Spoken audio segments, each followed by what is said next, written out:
Grand 3, la recomposition des espaces productifs français. Et tout d'abord, voyons petit 1 des espaces productifs dynamiques, métropolisation et littoralisation des activités. Tout d'abord, la mondialisation privilégie clairement les espaces métropolitains.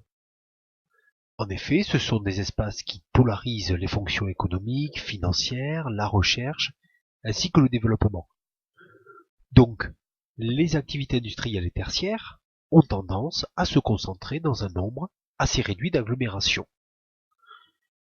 Les deux documents ici montrent notamment la place de Paris et plus largement de l'Île-de-France, qui concentre 30% du PIB français et qui est la seule ville française qui concentre à la fois des fonctions de commandement politique et économique.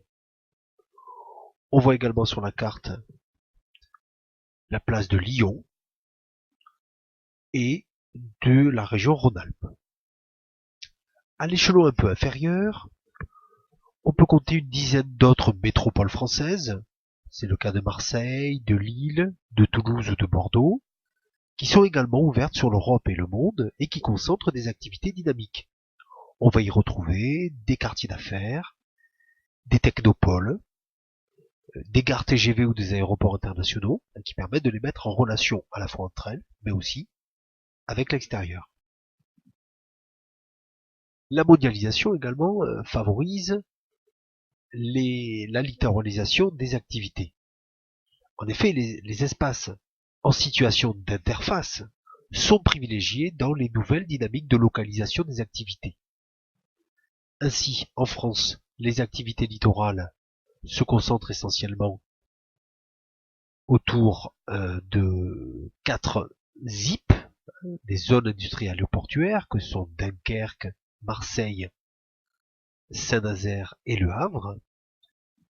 Et d'ailleurs, les aménagements récents des ports de Marseille et du Havre, afin d'améliorer la réception des porte-conteneurs, leur permettent de participer à la compétition avec d'autres ports européens. Mais les littoraux français sont aussi attractifs sur le plan touristique. Ainsi, la Côte d'Azur, dont on a un exemple avec Nice sur la vidéo, attire toujours le tourisme de luxe.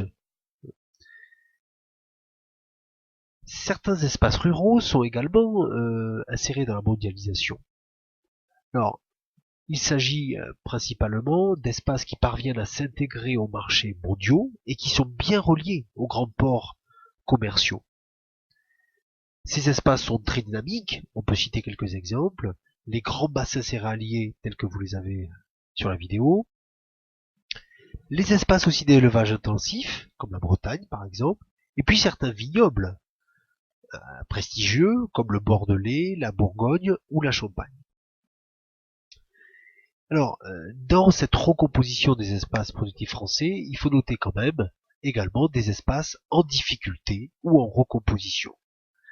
Il s'agit d'abord des anciens espaces de production industrielle qui sont frappés ou qui ont été frappés durement par la crise. Il s'agit principalement du Nord-Pas-de-Calais, de la Picardie, du Nord-Est. Et puis d'autres régions sont touchées par les délocalisations et les fermetures d'usines, la base Normandie par exemple. Alors, ces territoires essaient de retrouver un nouvel élan grâce à l'Europe.